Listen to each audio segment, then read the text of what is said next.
nous allons terminer la lecture du livre de Luc. C'est parti. Jésus devant le gouverneur romain et le roi Hérode. Ils se levèrent tous et conduisirent Jésus devant Pilate. Ils se mirent à l'accuser, disant : « Nous avons trouvé cet homme qui sème le désordre dans notre nation. Il empêche de payer les impôts à l'empereur et se présente lui-même comme le Messie, le roi. » Pilate lui demanda : « Es-tu le roi des Juifs ?» Jésus lui répondit : « Tu le dis. » Pilate dit au chef des prêtres et à la foule : « Je ne trouve chez cet homme aucun motif de le condamner. » Mais ils insistèrent en disant : « Il excite le peuple à la révolte en enseignant dans toute la Judée depuis la Galilée où il a commencé et jusqu'ici. » À ces mots, Pilate demanda si cet homme était galiléen. Lorsqu'il apprit qu'il relevait bien de l'autorité d'Hérode, il le lui envoya, car lui aussi se trouvait à Jérusalem ces jours-là. Lorsque Hérode vit Jésus, il en eut une grande joie, car depuis longtemps il désirait le voir à cause de tout ce qu'il avait entendu dire de lui. Et il espérait le voir faire un signe miraculeux. Il lui posa beaucoup de questions, mais Jésus ne lui répondit rien. Les chefs des prêtres et les spécialistes de la loi étaient présents et accusaient violemment Jésus. Alors Hérode, avec ses gardes, le traita avec mépris et se moqua de lui. Puis, après lui avoir mis un habit magnifique, il le renvoya à Pilate. Ce jour-là, Pilate et Hérode devinrent amis d'ennemis qu'ils étaient auparavant. Pilate rassembla les chefs des prêtres, les magistrats et le peuple, et leur dit : « Vous m'avez amené cet homme sous prétexte qu'il excitait le peuple à la révolte. Or, je l'ai interrogé devant vous, et je ne l'ai trouvé coupable d'aucun des actes dont vous l'accusez. Hérode non plus, puisqu'il nous l'a renvoyé. Ainsi, cet homme n'a rien fait qui soit digne de mort. Je vais donc le relâcher après l'avoir fait fouetter. » À chaque fête, il devait leur relâcher un prisonnier. Ils s'écrièrent tous ensemble : « Fais mourir celui-ci et relâche-nous Barabbas. » Cet homme avait été mis en prison pour une émeute qui avait eu lieu dans la ville et pour un meurtre.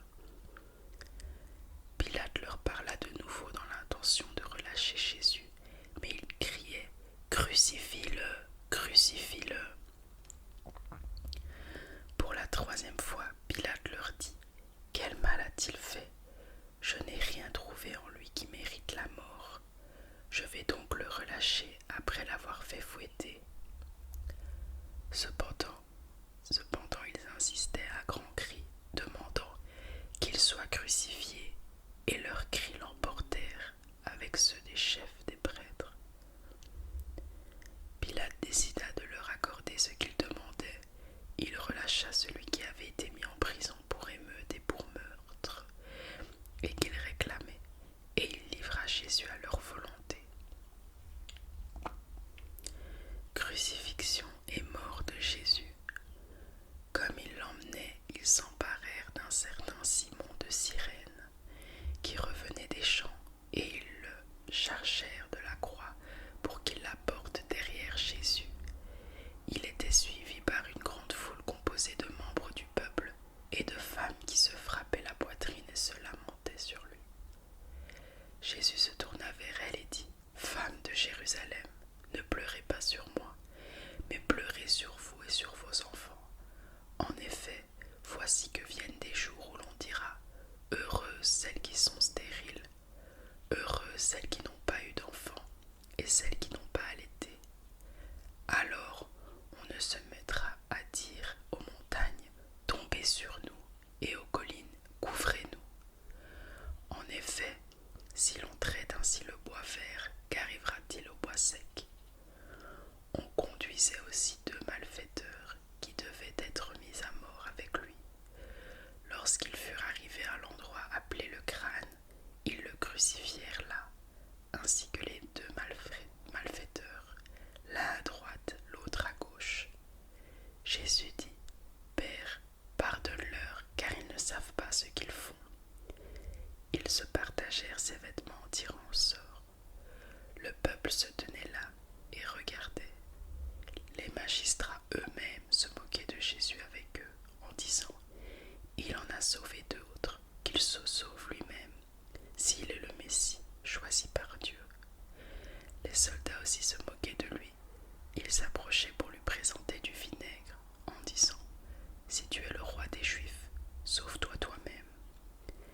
Il y avait au-dessus de lui cette inscription écrite en grec, en latin et en hébreu: Celui-ci est le roi des Juifs.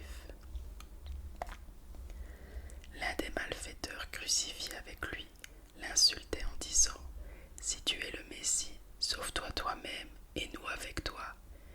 Mais l'autre le reprenait et disait: N'as-tu aucune crainte de Dieu, toi qui subis la même condamnation? Pour nous, ce n'est que justice, puisque nous recevons ce qu'ont mérité nos actes.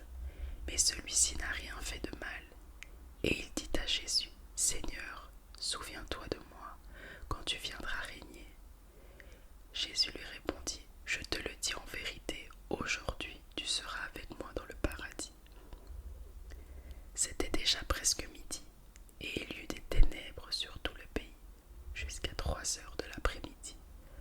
Le soleil s'obscurcit, et le voile du temple se déchira par le milieu.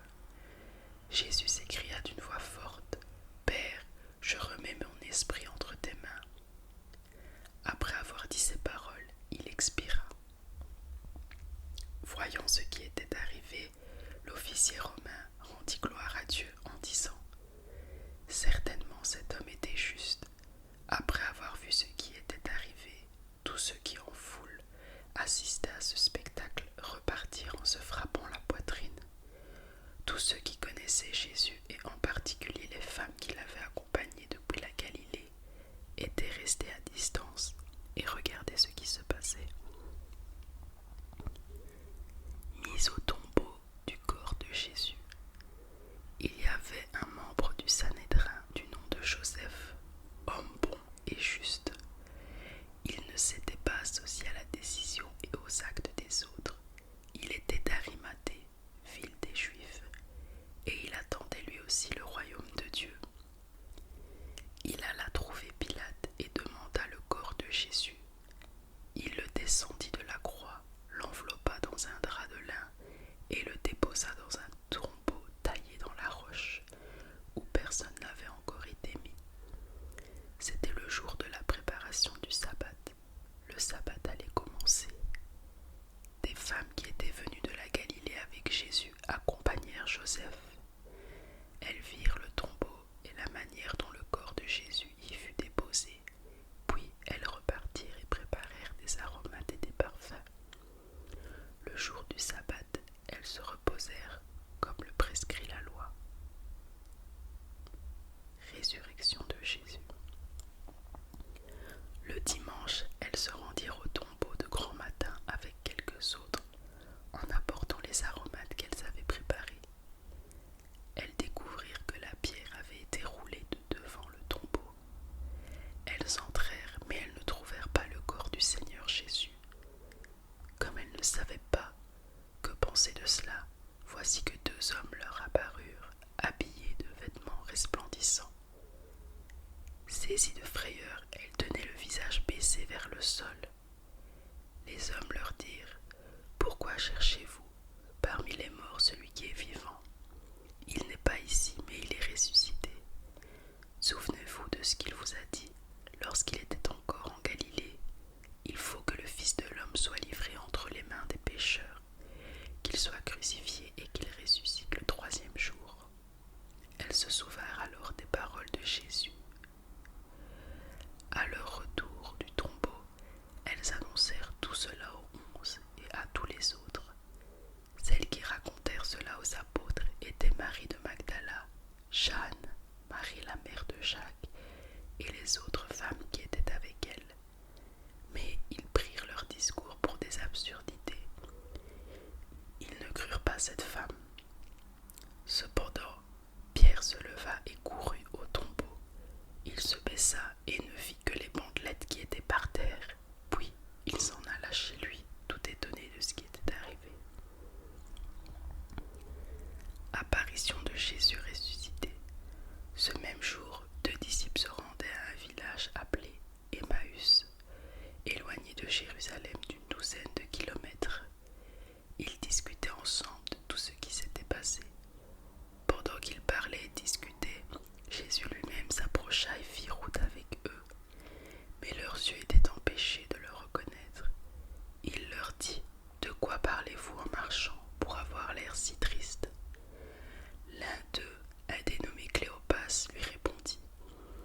Es-tu le seul en séjour à Jérusalem qui ne sache pas ce qui est arrivé ces jours-ci? Quoi? Leur dit-il. Ils lui répondirent: ce qui est arrivé à Jésus de Nazareth, qui était un prophète puissant en actes et en paroles devant Dieu et devant tout le peuple. Et comment les chefs des prêtres et nos magistrats l'ont fait arrêter pour qu'il soit condamné à mort et l'ont crucifié. Nous espérions que ce serait lui qui délivrerait Israël. Mais avec tout cela, voici déjà le 3e jour que ces événements se sont produits. Il est vrai que quelques femmes de notre groupe nous ont beaucoup étonnés. Elles se sont rendues de grand matin au tombeau et n'ont pas trouvé de son corps. Elles sont venues dire que des anges leur sont apparus et ont annoncé qu'il est vivant. Quelques-uns des nôtres sont allés au tombeau et ils ont trouvé les choses comme les femmes l'avaient dit. Mais lui, ils ne l'ont pas vu. Alors Jésus leur dit: hommes sans intelligence, dont le cœur est lent à croire tout ce qu'ont dit les prophètes, ne fallait-il pas que le Messie souffre ces choses et qu'il entre dans sa gloire? Puis, en commençant par les écrits de Moïse et continuant par ceux de tous les prophètes, il leur expliqua dans toutes les Écritures ce qui le concernait. Lorsqu'ils furent près du village où ils allaient, il parut vouloir aller plus loin. Mais ils le retinrent avec insistance en disant: reste avec nous car le soir approche. Le jour est déjà sur son déclin. Alors il entra pour rester avec eux.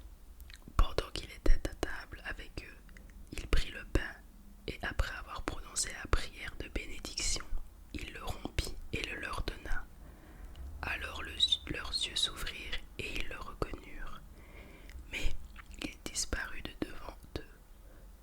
Ils se dirent l'un à l'autre: notre cœur ne brûlait-il pas en nous lorsqu'il nous parlait en chemin et nous expliquait les Écritures? Ils se levèrent à ce moment même et retournèrent à Jérusalem, où ils trouvèrent les 11 et les autres qui étaient rassemblés et qui leur dirent: le Seigneur est réellement ressuscité et il est apparu à Simon. Alors les 2 disciples racontèrent ce qui leur était arrivé en chemin et comment ils l'avaient reconnu au moment où il rompait le pain. Ils parlaient encore quand Jésus lui-même se présenta au milieu d'eux et leur dit: que la paix soit avec vous. Saisis de frayeur et d'épouvante, ils croyaient voir un esprit, mais il leur dit: pourquoi êtes-vous troublés et pourquoi de pareilles pensées surgissent-elles dans votre cœur? Regardez mes mains et mes pieds, c'est bien moi. Touchez-moi et regardez. Un esprit n'a ni chair ni os, comme vous le voyez bien. J'en ai. En disant cela, il leur montra ses mains et ses pieds. Cependant, dans leur joie, ils ne croyaient pas encore et ils étaient dans l'étonnement. Alors il leur dit: avez-vous ici quelque chose à manger? Ils lui présentèrent un morceau de poisson grillé et un rayon de miel. Il en prit et en mangea devant eux. Puis il leur dit: c'est ce que je vous disais lorsque j'étais encore avec vous. Il fallait que s'accomplisse tout ce qui est écrit à mon sujet dans la loi de Moïse, dans les prophètes et dans les psaumes. Alors il leur ouvrit l'intelligence afin qu'ils comprennent les Écritures. Et il leur dit: ainsi il était écrit, et il fallait que cela t'arrive, que le Messie souffrirait et qu'il ressusciterait le 3e jour, et que la repentance et le pardon des péchés seraient prêchés en son nom à toutes les nations, à commencer par Jérusalem. Vous êtes témoins de ces choses, et voici que j'enverrai sur vous ce que mon Père a promis. Quant à vous, restez dans la ville de Jérusalem jusqu'à ce que vous soyez revêtus de la puissance d'en haut. Ascension de Jésus. Il les conduisit jusque vers Béthanie, où il leva les mains et les bénit. Pendant qu'il les bénissait, il les quitta et fut enlevé au ciel. Quant à eux, après l'avoir adoré, ils retournèrent à Jérusalem